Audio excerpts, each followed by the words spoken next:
And we will talk more about the Anglican Church today in context of these wars of religion. But so hopefully what you have right now is you've got out the outline sheet. Did I talk about the structure of this? Have I talked about the structure of the outline? No. No. Okay, well, as you look at it, hopefully it's pretty clear, which is to say the top section has all the details about the topics I will discuss in the sequence in which I will discuss them. And I've included things like dates, and of course, by writing them down, I have the spelling, so if you encounter a word in like a European language that you don't know how to spell because you only say half the sounds of the letters that are in the word, now you know how to spell it. Okay, so that's for reference for spelling. And then the bottom section, you can see I have little key points or takeaways, or trends. My hope is that you take the specific details and the narrative of the developments in the section on the top and connect them with and be able to use the specifics of these wars of religion in the 16th century to support or to illustrate or to highlight some of these big takeaways. So that's my vision for how this thing is hopefully helpful to you in keeping track of this stuff. Are we ready? We've got our notes ready to rock and roll. I see people are Cornell noting it up, and some of yes. Oh, I found this in San Cornell Francisco, notes. and look. Very nice. Yeah, Snazzy. because it's good that they print this for you rather than just Just have in case you can't draw a line. Yeah. That's the working man's Cornell notes. This is very bourgeois. It's bespoke. It's artisanal. It's free range. Artisanal. It's organic. All organic Cornell notes. Okay. Just have I'm not surprised by that. All right. Let's start here. You can see the first item that we need to talk about, and the place I want to remind us of where the religious wars start in the 16th century is the Holy Roman Empire. What were the characteristics that we talked about last class, maybe 2 classes ago, about the Holy Roman Empire? When you see this map, when you see the 16th century, what are the things we're thinking of? They're not divided, or united at all. They're not united at all. In what ways? Give me some specifics. Religiously, literally. Well, before we even have religious division, because the lack of the decentralization or the fragmentation that you're pointing to exists well before Luther publishes the 95 Theses in 1517.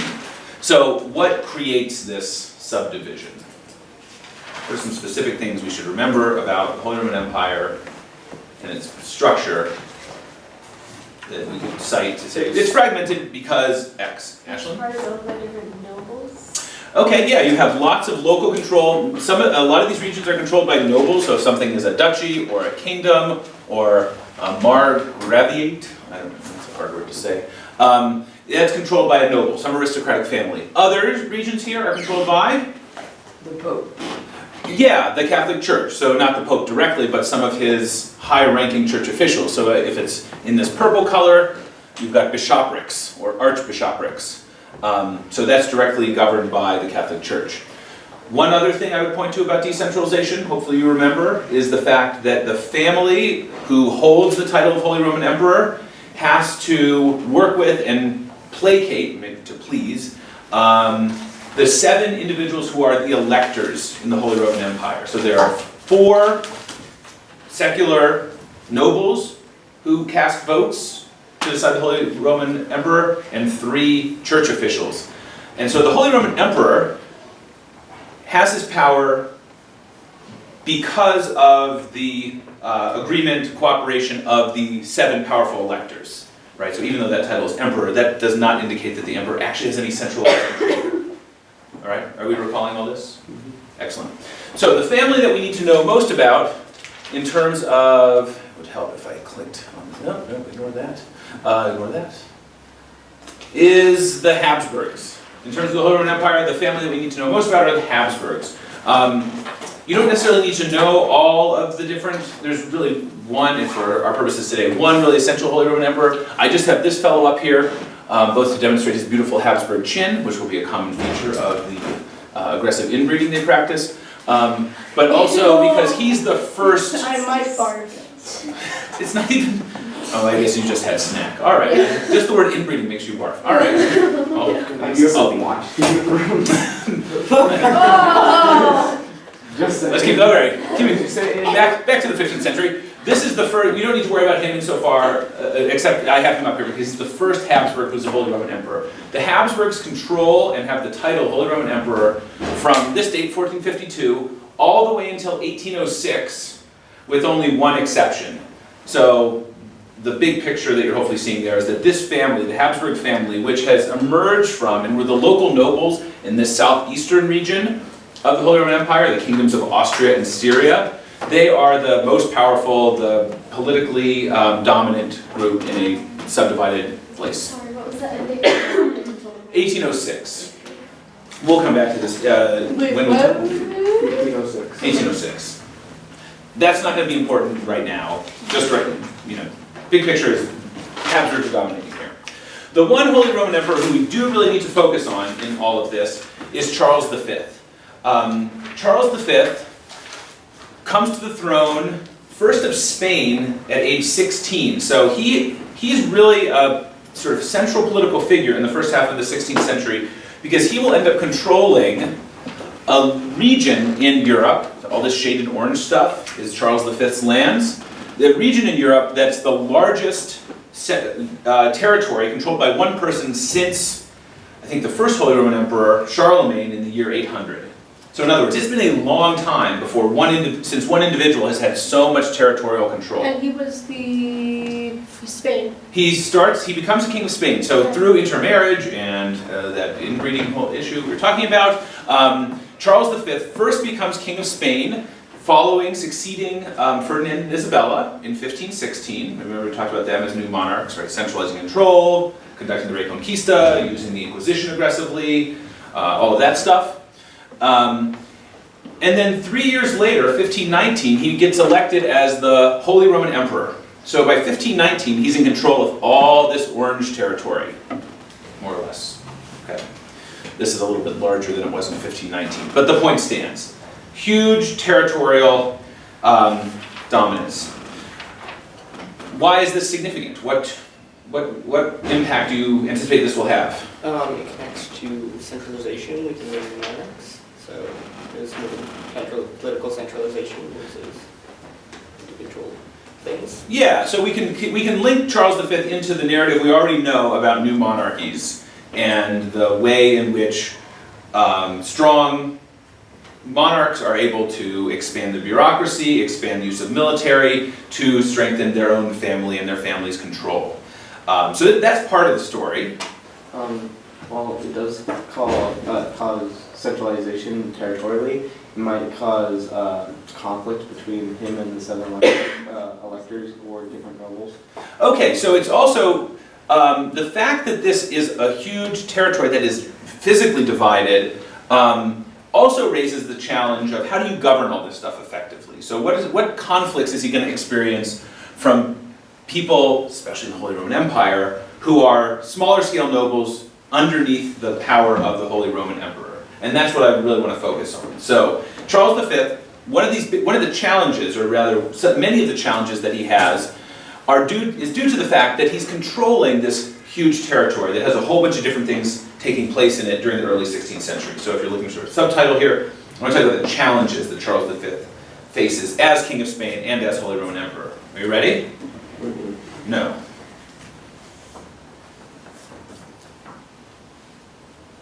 Ready for Ready.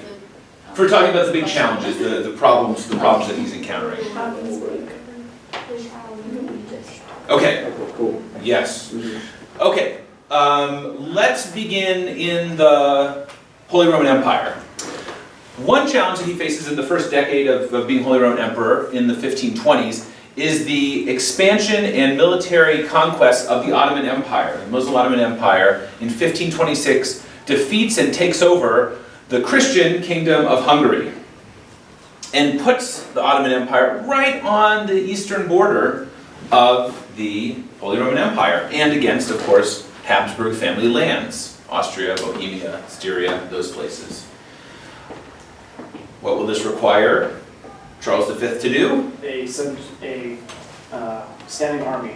Okay, yeah, he'll have to use a standing army and divert some of those troops to defending this border and ensuring that the Holy Roman Empire isn't also overrun by the Ottomans. Okay, one challenge.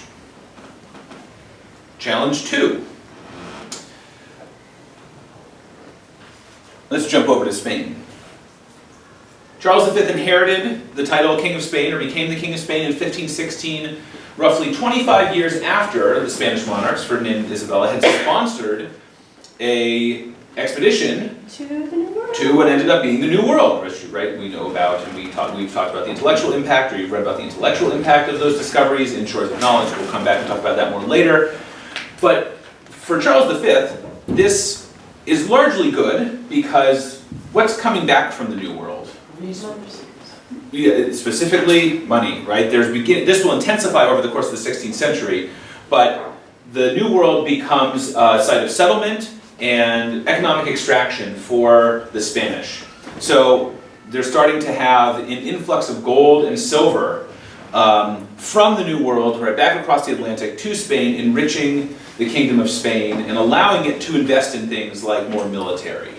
And more glorious palaces and more glorious churches and all that stuff. But having said that, it's an expensive endeavor to run an Atlantic empire and to be having ships go back and forth. And there's a lot of administration to do, right, in terms of setting up new vice-royalties, basically assistant kings who help Charles govern North and South America. Right, just to give you a sense, I wish I had a map of it. I do, but it's in the pile over there. Spain in the early 16th century, in these years, Charles V is in charge, controls all of the Americas, right? Has title to all of the Americas except for Brazil, which is controlled by the Portuguese. Okay? So we'll talk more about that when we talk about exploration. But that's a big challenge, to govern all of the New World. We got 2 challenges?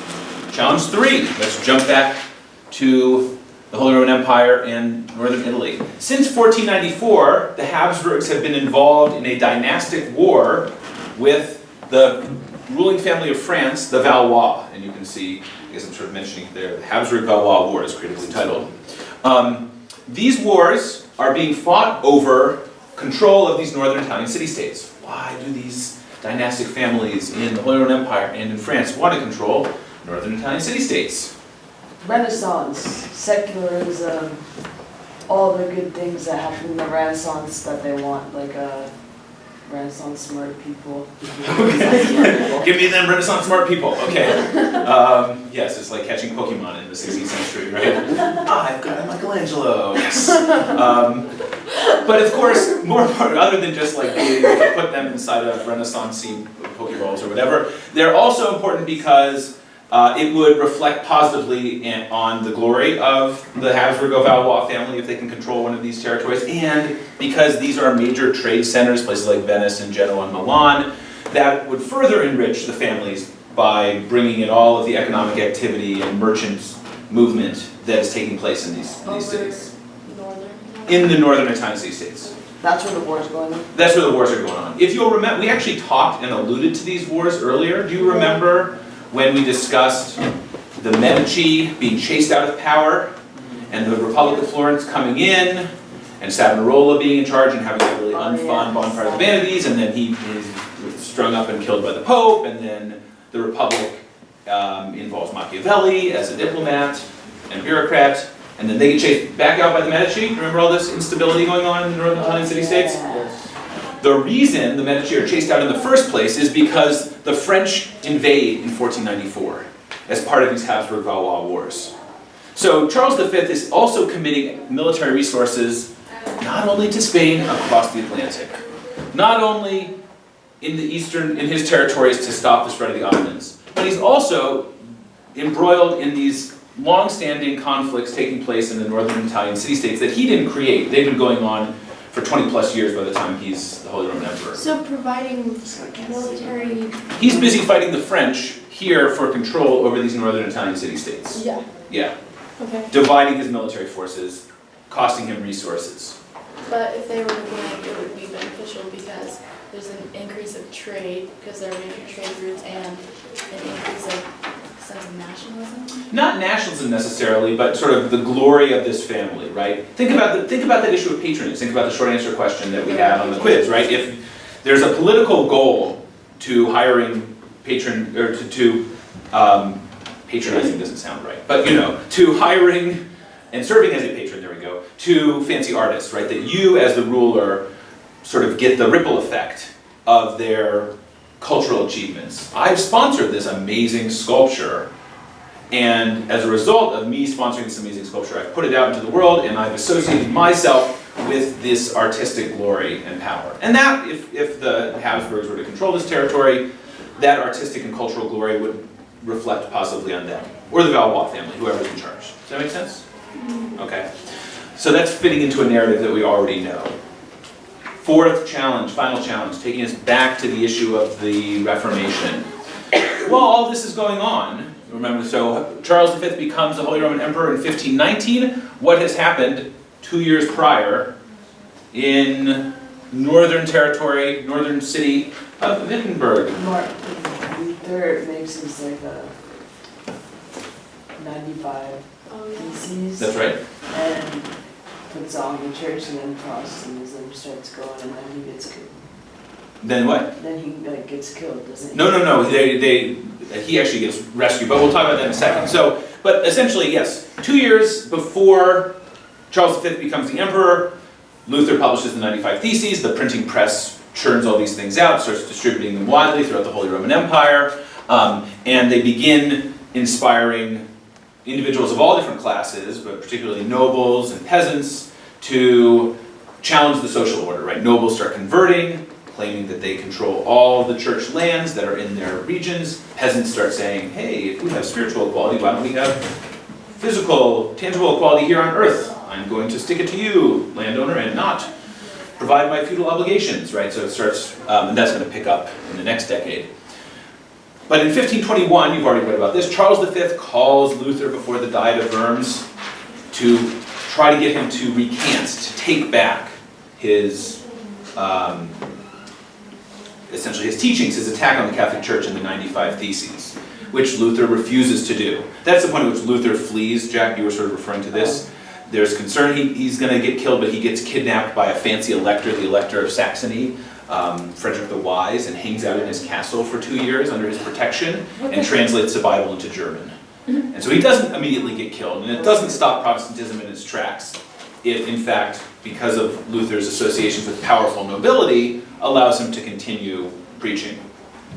What does Charles V have to do with any of this? How does it impact Charles V at all? It's in some of his land, maybe. It is very much in his land. And how is all the other things that I just mentioned to you connected with the Reformation then? This is the point I'm trying to make. Well, if he's real stretched wide, like between all of these three like things, the Habsburg, French War, and the Ottomans, and the New World, and like remember we talked about how like the Anabaptists like had that fight with the Catholic Church in that one city. So like if all that stuff's going on, he's gonna need more military. So he runs out of stuff pretty much. Like because he can't have enough for each. That's right, exactly. Do we follow that? That his resources are stretched so thin and so subdivided that it limits Charles V's ability to militarily stop the spread of Protestantism. And so by virtue of all these things going on, by virtue of controlling all this territory, Charles V is really sort of unable to forcibly stop Protestantism from spreading. And so nobles continue converting to Lutheranism or to Calvinism. They continue defying the sort of official religion of the Holy Roman Empire and the staunch Catholic faith of the Habsburg family. Okay? All right, so we've talked about Habsburg-Valois wars. I won't go into those too much more. They're long and complicated, but we'll zoom ahead to all this fighting continues. Nobles continue converting. Charles V's forces attempt to stop the spread, but not very effectively, until the fighting is finally brought to a halt at the Peace of Augsburg, the town of Augsburg, this meeting of nobles and Charles V, in 1555. Right, so as I said, this event ends this first wave of religious fighting in the Holy Roman Empire. But given that it's called the first wave, it tells you that there will be more religious fighting in the Holy Roman Empire. But it will serve as an effective truce for a time. The Latin phrase on your outline that I have next to Peace of Augsburg, cuius regio, ius religio, Latin scholars or those who want to look at cognates and guess. What do you think that means? That's the Augsburg formula. That's what this peace determines. Jack? Well, maybe regio is like region, so like maybe this land, I don't know, like they make an agreement over the land, Okay, yes. and then it says religio, so I think that's gonna be religion. Yeah, good guess indeed. So, Doesn't it mean just of reign and not there of religion? Yeah, we're getting closer. The Okay. regio and reign is That's close. okay, that's directly what I think it means. Does it mean like centralization of land, but division in religion? We're all really close. So the region here is same root here. Regio is like like la palabra en español, el rey, king, right? So he who rules, cuius regio, he who rules, ius religio, chooses the religion. So he wants to centralize the religion in his. All right. Well, is it central? Who is the he who rules in this case referring to, do you think? Charles V. No, it's not Charles V. Is it the Pope? Valois. It's not the Pope. It's not the Valois, because the Valois are controlling France. God.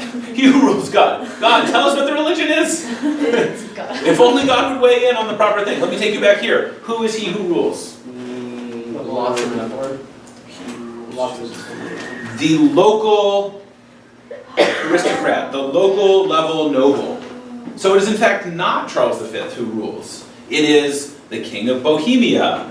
Although actually Charles V was the King of Bohemia, I take that back. It's the Elector of Brandenburg. It's the Duke of Brunswick. It's the Duke of Mecklenburg.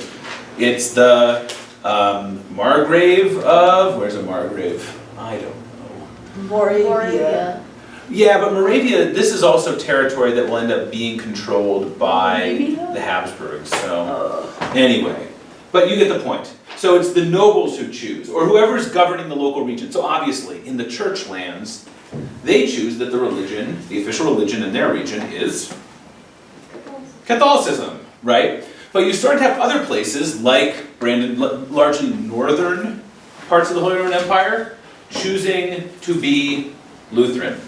I should note that the Peace of Augsburg only allows you two choices in terms of what your religious options are. It's not like, oh, this is the region of Scientology, and here we will worship the flying spaghetti monster. And, you know, it is, you only get to choose between Catholicism and Lutheranism. Those are the only two viable choices. Not like Calvinism. So not Calvinism. So the fact, Ashton, that you asked that indicates you're anticipating something, which is... This standards. More There war. might be more because wars they when don't the- want just Lutheran. Yeah, when the Calvinists are like, hey, me too, right? But I'm predestined. Why are you letting me choose? I was predestined to choose this. Okay, so this does bring a temporary end. What is the political impact of this settlement? He who rules chooses the religion. Aiden?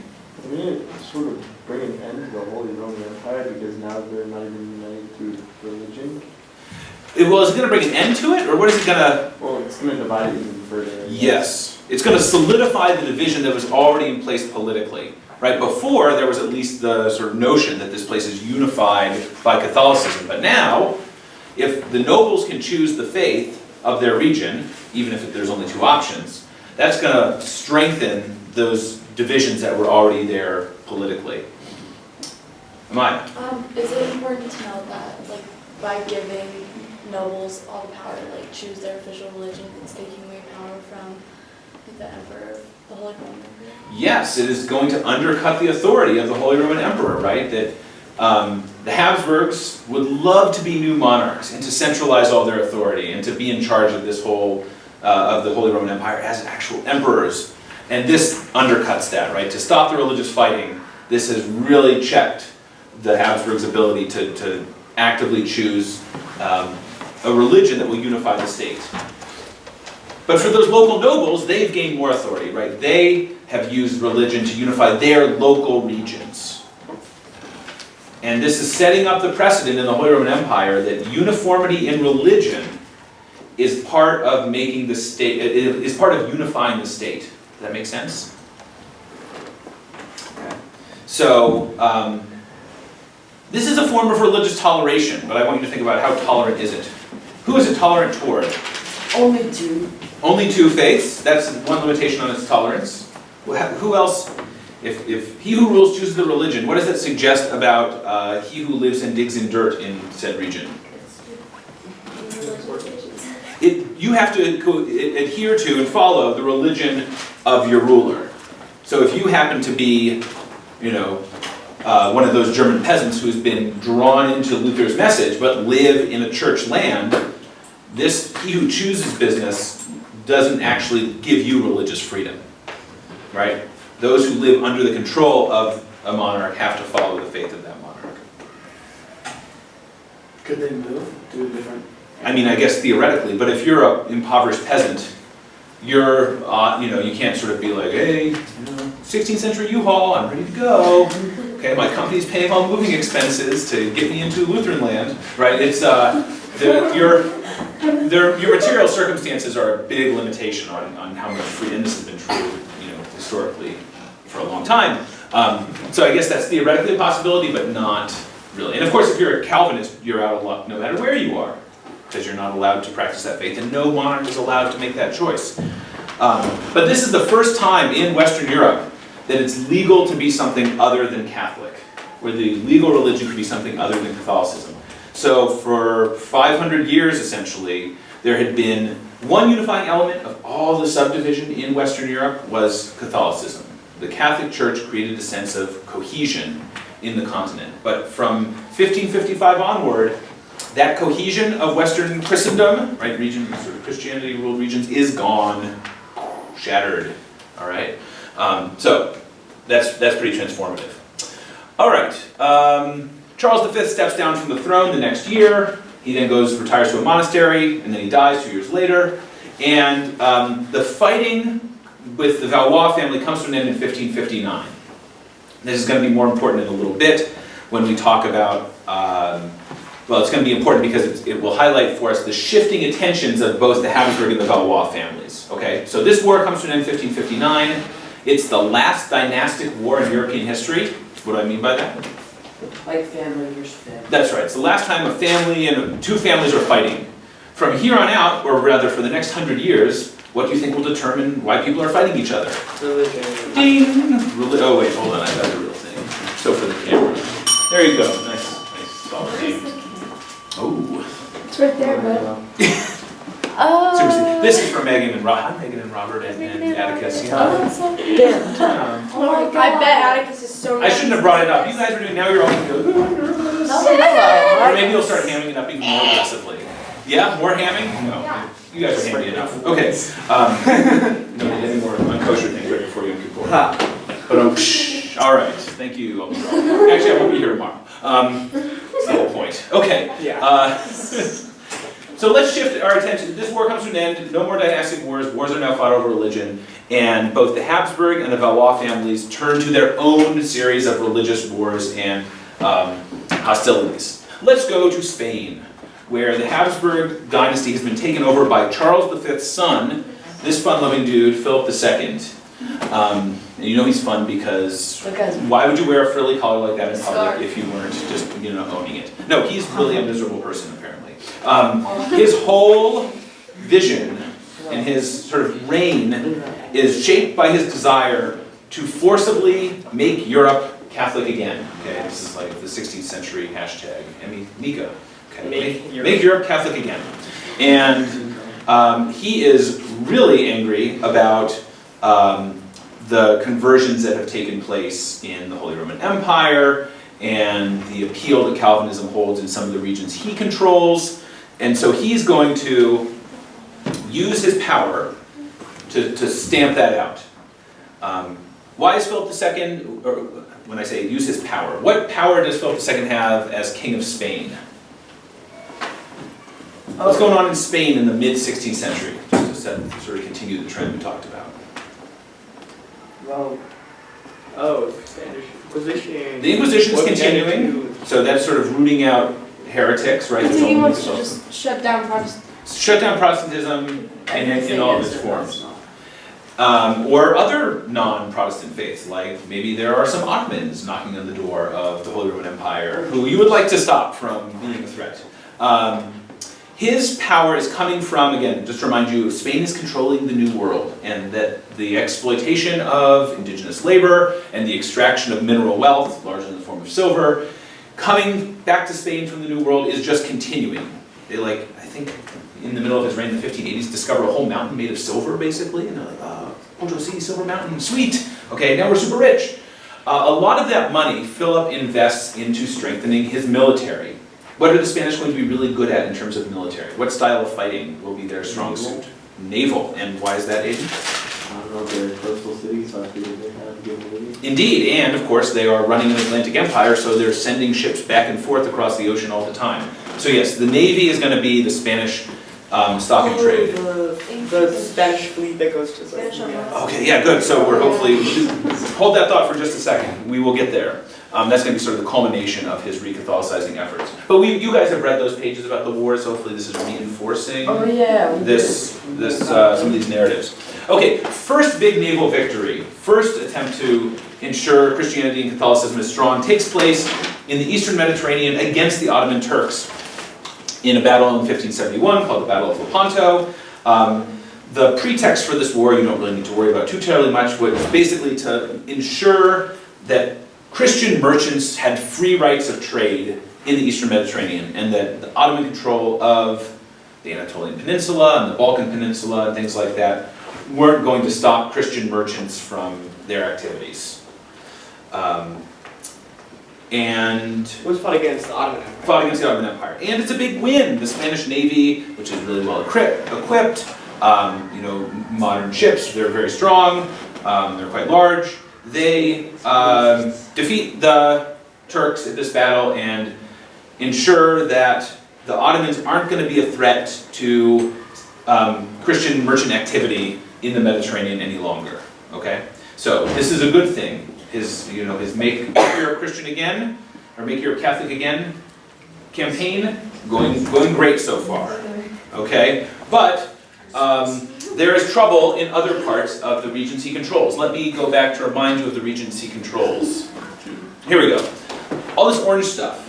When Charles V left the throne, abdicated, and then died, he split his holdings between Austrian Habsburg lands, the green stuff, and Spanish Habsburg lands, which you'll note is the orange stuff. It isn't just in Spain, but also is in the Netherlands, which is still in the Holy Roman Empire, and where Calvinism is quite popular, as well as in some of these northern Italian city-states, as well as southern Italian peninsula.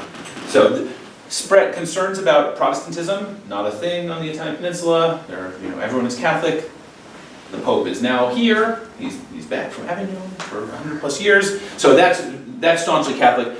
But these guys, they have been bitten by the Protestant bug, and there are some prominent families in that region that are converting to Calvinism, namely the royal family in the Netherlands, the Dutch royal family, it was called the House of Orange. Okay. You're like, I know it's a fruit, it's also a color. The guy kind of looks orange. I guess there's political jokes to make about people who look orange in politics, but the reason the Dutch contemporary wear their orange soccer jerseys, have you seen them? Like, why are the Dutch always wearing? It's in honor of the royal house. Oh. Okay. Yeah. House of Orange. Wait, and these guys are So these guys are. Austrian? No, this is in Spanish Habsburg territory. This is in a region called the Spanish Netherlands. And the most prominent family in this region is the House of Orange, led in the mid 16th century by this guy named William the Silent. He and his family in the House of Orange have converted to Calvinism and want to break away from the Spanish Habsburgs and be able to exercise their religious freedom in their own territories. As you can imagine, Philip II does not respond super kindly to this. He tasks one of his sort of surrogates to go and pacify the Calvinists, which leads him to create this tribunal known as the Council of Blood, which you can imagine doesn't end in really wonderful things, and it leads to 1,500 Calvinists getting killed. So there's increased religious violence and persecution in the Netherlands trying to stamp out growing conversions to Calvinism. But of course, this just strengthens the resolve of the Dutch to break away. And so under the leadership of William the Silent, and with assistance from across the North Sea, Queen Elizabeth I of England, who is not Catholic, they successfully stage a revolt and break away from and gain a degree of independence here in this territory that becomes the Netherlands. So the Calvinists in this region start to break from the direct authority of Philip II. Right? This is not good for Philip's goals of making Europe Catholic again. Right? He is limited in his aspirations. And this is territory he directly controls. It's not even just like Ottomans threatening, Mediterranean merchants. It's Spanish Netherlands. This makes him mad, right? This will really enrage Philip. Not only at the Calvinist Dutch here, but also at the English. So let's get back to that. Let's get to the English story. Are we good on the Dutch revolt? This makes sense. We understand why this is negative for... So the English helps them? Queen Elizabeth I provided military and economic support for the Dutch, and that helps them break away. Is economic support giving them money? Yes, it is. Okay, so they just gave them money so they could To feed their troops, to have equipment, that sort of thing. Okay. Good. Inbreeding tables. This is the House of Tudor. I don't want to focus on all of this stuff, and it's really easy to get caught up in the minutiae, but we're going to just look at a little bit of minutiae because we're focused on why is Philip mad Right, well this at is the like, English. This is like the entire War of the Zoom. So let's zoom in. The Tudors emerge out of the War of the Roses as the dominant family, but we're just focused on these wars of religion and Philip. Okay, you remember Henry VIII. We talked about him on Wednesday, last class, as the founder of the Anglican Church. Anglican guy. Anglican guy. And why does he, Jack, break with the Roman Catholic Church? Oh, because they wanted to give him a divorce, and he wanted a divorce, and he asked the Pope, can I get a divorce? Will you make it good? And then the Pope said no. And do you remember why the Pope said he wants a divorce from Catherine of Aragon, who is the daughter of Ferdinand and Isabella? Oh, Austin. yeah. The Pope didn't want to do it because that would have made her kind of a whore in a way. Yeah, kind of. Subtly put. Who is Catherine of Aragon? Why wouldn't the Pope do it? Why does the Pope care? Normally this isn't a problem. Because Spain is very Catholic. Yeah, but it's because her nephew happens to be Charles V, whose troops, by virtue of fighting the Habsburg-Valois wars, are in Rome, essentially holding the Pope hostage. Okay? It's super confusing. Oh, wait. Oh, great. We should write that relationship. But this is just the Tudors. But yes, there would be, if you were to link this over to the House of Habsburg, there's also a connection to the House of Habsburg. I'm doing it. Alright, recap that. Okay, did you follow that? No. So the whole breaking away, the whole creation of the Anglican Church is due in part to this wider political conflict of the Habsburg-Valois wars and the fact that the Pope doesn't want to grant it, or the Pope is pressured to not grant a divorce to Henry VIII from Catherine of Aragon because Charles V says, that's my aunt, and if you allow Henry VIII to divorce her, she'll be declared in the eyes of the Church and God a fornicator, and all her children will be bastards. And that's not good. Okay? So it's sort of maintaining family reputation. Yeah, it's so much words. So Henry was married to Catherine. So Henry's married to Catherine. You don't need to get too caught up in the weeds about that whole political issue, other than to say that these marriages and this issue of divorce is deeply, deeply political, right? And Henry VIII just says, okay, if you're not going to grant me a divorce, I'll grant myself a divorce because I will make myself the head of the Church of England. I'll just create my own new religion. Turns out, I'm the boss, I'm in charge of it, and I grant myself a divorce. Yes, and now I can try to have babies with my lady-in-waiting, Anne Boleyn. Uh-oh, only girls, so let's kill her, okay? Let's kill her. Bloody Mary. Catherine, she was related to Charles, Mm-hmm. and God, this is Wait, So, Hate and then Charles had Philip, and Philip married Catherine's daughter. Yeah. That's alright, cool. say that again. wait. Okay, well, we'll get to that in just a second. Yeah. So Elizabeth the First, did she live 3 times? Like, what's going on there? My numbers? Yeah. I'll explain in just a second. Okay.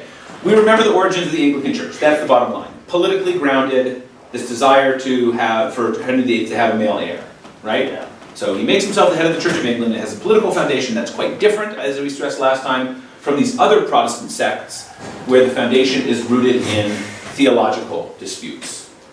Correct. Good. So, for our purposes here then, remember, we're talking about all of this in the context of why is Philip II so mad at England? We've already said one thing. England has given aid to the Dutch, and that's cost them the control of the Spanish Netherlands, right? More reasons, more personal reasons. So Henry VIII has his divorce. He succeeds. He has a male heir who's a young, sickly kid, becomes king at age 10, dies 6 years later. Wah, wah, wah. Oh, that was the only male heir. Then the question becomes, who does it pass to next? Well, it then goes over to his first daughter, Mary, the daughter of Bloody the Mary. very Catholic. Oh, right, and then Elizabeth kills her, and she's like, Right. Yeah. So Mary the First is Catholic, and she says, "Oh, here's my chance. I've just inherited the title. I'm Queen of England. Wait, I'm, was Mary the hold on, first? sit with me, sit tight. I've just inherited this title, and now I can make England Catholic again, and undo this creation of an Anglican Church and restore the power of the Catholic, right, of the Catholic religion." Because there was all that religious, when we read through on Wednesday about the reaction to the creation of the Anglican Church, we remember there was widespread opposition. There's this whole popular peasants' revolt called the Pilgrimage of Grace, led by angry Catholics in England. So it's not that everyone in England is on board with being Anglican. Does that make sense, right? So she says, okay, I'm going to take this popular resentment, hostility, and return England to being a Catholic country. She persecutes and kills Anglicans, that's right, our nickname. She then alienates all of the powerful Anglicans, who end up getting her killed and having her executed in 1558. However, before that happened, she's off searching she's at the singles bar of angry Catholics in Europe, and she's like, ooh, looks across, and makes deep eyes at Philip II, who is also very angry, hostile, re-Catholicizing man. And these two are married in 1554. So for a time, Philip II is not only king of Spain, he is also King of England. He's also king of England, putting him and Mary in a position to make Europe Catholic again. Got it? How does he feel, do you think, when his first wife is killed? Angry. Angry, and then in, I guess, a moment of desperation, he's confused, or no, he's pretty clear. After that, he's mad, of course, about having lost his title of King of England, so he says, that was a good job. I think, and then the title passes over to Mary's half-sister, Elizabeth I. Philip, wanders on down to the singles bar of European monarchs and looks at Elizabeth and says, hey, would you like to marry me? And she says, no, and rejects him. So there's also a little bit of personal hostility going on here between Philip II and his re-Catholicizing efforts and Elizabeth I, Queen of England. Okay? Wait, so what's Philip's role when Mary dies? Is he still king of England? No, he's not King of England anymore. Because the lineage is passed through, Okay. right, through So the Tudor bloodline. he just stops. So he stops. So he wants to again be like King of England, and so that's why he proposes marriage to Elizabeth, but she says no. The only reason he was king was because he was married to Yes, right. And then the moment she died. I guess maybe he was prince officially, I don't know. But I'm not sure what the title would be. The moment she's dead, when she gets executed, his power is gone. Am I? So technically, after Mary dies, he moves on to her sister. Yes, Nice. And she says no. That's right. He's upset. That's where we are. that's where we are right now. Okay. Good. That he's pissed. Ella. So, was Mary before, was she the Queen of Scotland? I don't know. They all have these titles of like Duke of whatever. Oh, Mary Queen of Scots. like- But that was like she was earlier. Right? No, I think she's later. Actually. She's later? She's later. I think she's the 1580s. 1580s. Yeah. Okay. Okay. Different. Yeah. Okay. So Philip's mad. Makes sense, this personal grudge match? Elizabeth comes in and she takes over England and she's much more practical. She's someone, and you read about this, hopefully this term is one that you recall. She is known as a politique. You recall this term? Oh, yeah. It describes her approach to these religious tensions. So, someone who is a politique is a leader who puts the desires for the stability of the state above the desire for creating a single religion. Make sense?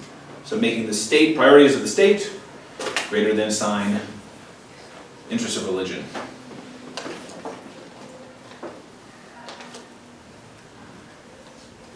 So, though she is Anglican, and she makes herself and gets Parliament to pass a new act of supremacy that allows a woman to be the head of the Anglican Church, she's super practical in terms of religious behaviors. So, yes, the official religion is Anglican, and yes, that's the proper church, and that's what people need to worship.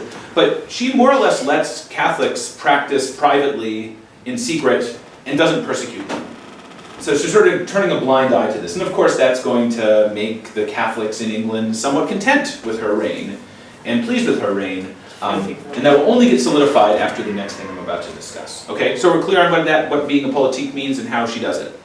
Official religion is Anglican, but she's going to let Catholics do their secret Catholic thing. Okay? You can transubstantiate in private, all you like. Okay. Philip, out for vengeance.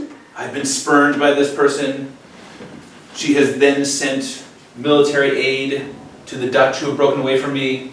I'm gonna really stick it to her now, okay? And so with all of that New World money, all that silver coming in from Silver Mountain, he invested into a massive naval fleet, probably the largest at the time, you know, certainly, I don't know, I could look that up, but the point is it's big. There's 130 ships. And these 130 ships, the Spanish Armada, it's known as, has the purpose of attacking England, destroying the English Navy, allowing Spanish troops to invade and re-Catholicize England by force. Okay? So that will teach Elizabeth. Unfortunately, here the boats go, everything's smooth across the Bay of Biscay, and then once it gets into the English Channel, huge storms hit, and the ships start beginning to sink and get lost. And then, as he begins the attack on England itself, the English ships and the English Navy, which is smaller, but is more maneuverable, ends up sinking a bunch of the Spanish ships. And so it's a pretty sound defeat, and by the time the Spanish fleet returns to the Iberian Peninsula, they have lost half the fleet. So they're down to 65 ships from a total of 130. And obviously Philip's hopes of re-Catholicizing England by force are done. That is a pipe dream, no more. Wait, sorry, he wants to make England Catholic. That's right. That's his goal. That's his goal, make England Catholic again. Okay. That doesn't work out. It's pretty upsetting. But for the English, it's a huge boost of national morale. They feel great. They feel all unified again behind the leadership of Elizabeth I. This strengthens her role. She becomes sort of like national hero. England then at this moment culturally begins to see a lot of focus on the great glories of the English past. So it's after 1588 and the defeat of the Spanish Armada, for instance, when Shakespeare begins writing all of his English history plays. So he starts looking back at the English past and figuring out who are all the glorious kings from back in the day who I want to celebrate as leading us up to now. So this also spurs and leads England to probably the height of its Renaissance, if that makes sense. So these narratives are all connected for us here. All right, are we good on that? Poor Philip. The story ended in kind of a sad way for him. But you can see how the political intrigues and concerns about the creation of the Anglican Church and his place within the English monarchy for a time made him particularly hostile to this. Let's jump across the English Channel to France, where this is the last thing here, by the way, so almost there. When the Habsburg-Valois Wars end, remember we zoomed in and looked at what Spain up to? In France, the Valois family has sort of a brief period of time, 3 years, where there's not much going on, I guess, but then we start to see pretty quickly thereafter an uptick in religious violence taking place in France. The biggest religious minority in France are French Calvinists. Calvinists have gained a big foothold in France, especially among the nobility. These people are known as Huguenots. Good. The Huguenots, or Huguenots, I suppose, are French Calvinists. Roughly 40 to 50% of the nobility in France converts to being Huguenot. What percent? 40 to 50 of the nobles. Okay. Let's think for a moment back to our Holy Roman Empire situation. Why would nobles in France, those slightly less powerful than the Valois family, be converting to Calvinism? They get National- their church land? What's that? They get the church land? Yeah, they could possibly seize control of the church land in their local regions. Why else? We just get more money in general. Okay, they would maybe have more local control. Remember, this would help undo a lot of that new monarchy development that the Valois family had been working on in the 15th and in the early 16th century. Does this make sense? Right? So that converting to a different religion is a way to expand political authority if you are below the level of the one central monarch. Of course, the Valois family is not thrilled with this, so you have this, and other Catholics throughout France are not thrilled with this, so you have this wave, this 10-year wave of religious fighting and violence. And there's an attempt at a truce in 1572 when the most prominent member of the most powerful Huguenot family, what's called the House of Bourbon, or Bourbon, a guy named Henry of Navarre, is going to get married to a princess from the Valois family, a woman named Margaret of Valois. And the hope is we will marry the daughter of the royal family, the most powerful Catholic family, and to the son of the most powerful Huguenot family, and this will create a religious truce. Right? That sounds great. Perfect. Ambush? Let's have a wedding. What? He ambushed, like he gets attacked at the wedding. Yes, so the queen in the Valois side, a woman named Catherine de' Medici from the Medici family, very Catholic, secretly orders an attack on the Huguenot wedding party from Henry of Navarre's side, and orders, like, have these people killed. So, instead of it being a lovely wedding, it turns into this, where you have, I don't know, hey, what used to be the canal of the city is now a dead person bathing, swimming pool or something, right? This is not a good scene. Oh, jeez. This religious violence at the weddings, the massacre there, what's known as the St. Bartholomew's Day Massacre, because it happened on St. Bartholomew's Day, ends up spreading across the country and setting off another huge wave of religious violence. Why did the Medicis, what was the motivation to wage this attack? To stamp out Calvinism, right? To stick it to the Huguenots. So this wedding, which is late August, leads to this hugely violent couple of months, so that by early October, 20,000 Huguenots have been killed. Holy crap. So it's the wedding between... It's the wedding between these two guys that, yeah, Okay, that's... right.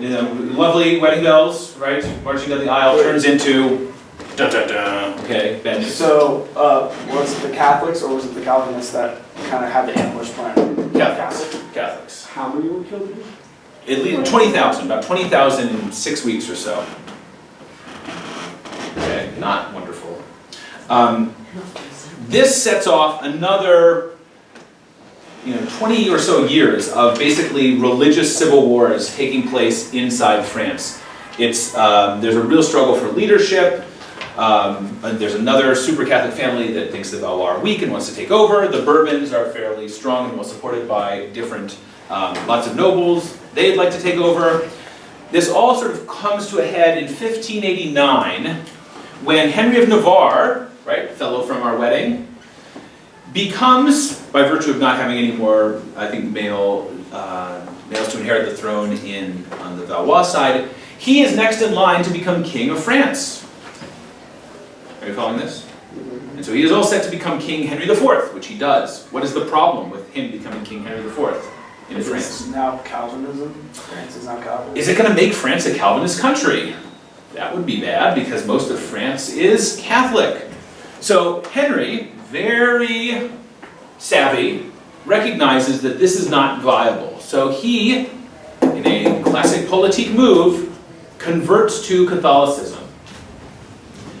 Allegedly saying that Paris is worth a mass. In other words, right, it's worth me going to mass in order to become king and to unite this country around Catholicism as the official religion.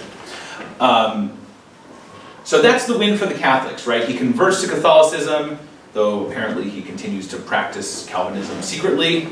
And in exchange, the Calvinists, right, this would suggest that maybe things are going to remain bad for them. The Calvinists benefit from a law he passes. An edict is sort of a king-mandated rule. It's not a law because it's not passed by the legislature.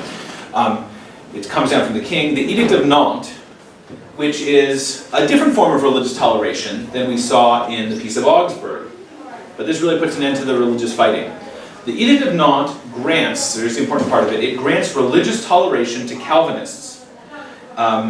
And lets them worship privately wherever they want to, but in Calvinist-dominated cities, it lets them worship publicly, and it lets them build fortifications around those cities, right? It lets them defend themselves.